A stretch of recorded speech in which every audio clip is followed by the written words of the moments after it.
Hey, what's going on, everyone? My name is Daniel Debrocke. I'm here at elitefts, and today we're going to be going through how to warm up effectively for your training. So there's a couple things that people really make mistakes around their warm-ups.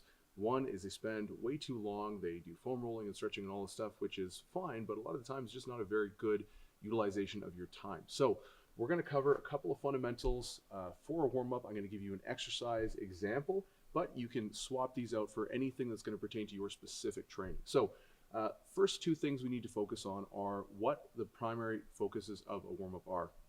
The first is going to be to increase your core temperature.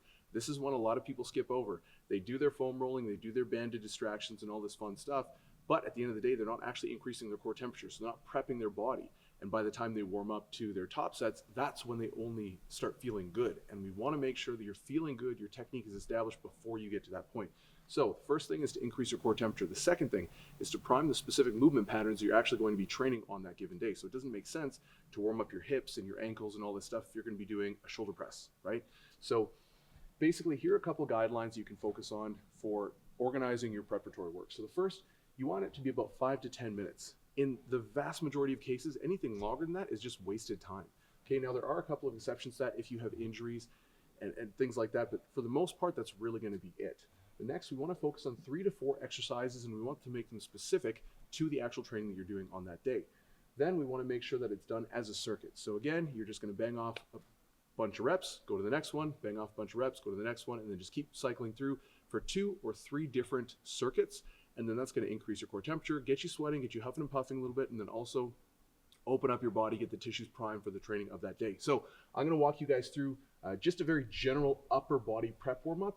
Now, this is general. Like I said, you can make this specific to whatever your goals are, whatever your particular requirements are. Maybe you need a little bit more, TLC on your shoulders because they're a little banged up. Maybe you need to work a little bit more thoracic extension. That's perfectly fine. These are just examples to give you an understanding of how we're going to be running through these. So let's dive right in. First, we're going to be doing bottom-up kettlebell overhead press. So if we're doing a bench press day, we want to make sure that your shoulders are nice and stable and feeling pretty good. So the bottom-up overhead press with the kettlebell is going to help really reinforce stability into the shoulder complex and make sure that when you're translating in that overhead position, or even if you're just doing a press, horizontal press with a bottom-up kettlebell, that it's going to make sure your shoulders are feeling really nice. Then we're going to be putting you into a pullover. Ideally, I'd like to use a cable. That way we can get tension through the entire range of motion, get nice, good amount of range overhead, and then really pull back so we're getting good exposure to end range positions.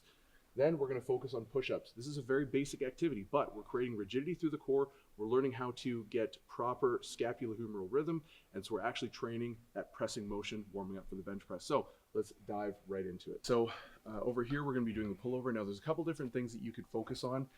If you don't have good shoulder mobility, you'll probably want to make sure you're getting into end ranges at both sides. So not just overhead, but also getting into shoulder extension, which is bringing your arm behind you like this.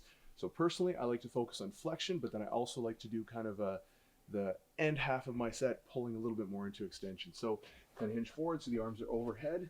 So everything is under tension, pulling through, getting comfortable overhead. And ideally, I'll have to back up a little bit. That way, everything's under tension the entire time. We're creating better stability into the shoulders. You'll do a couple reps like that, maybe 10 or 15.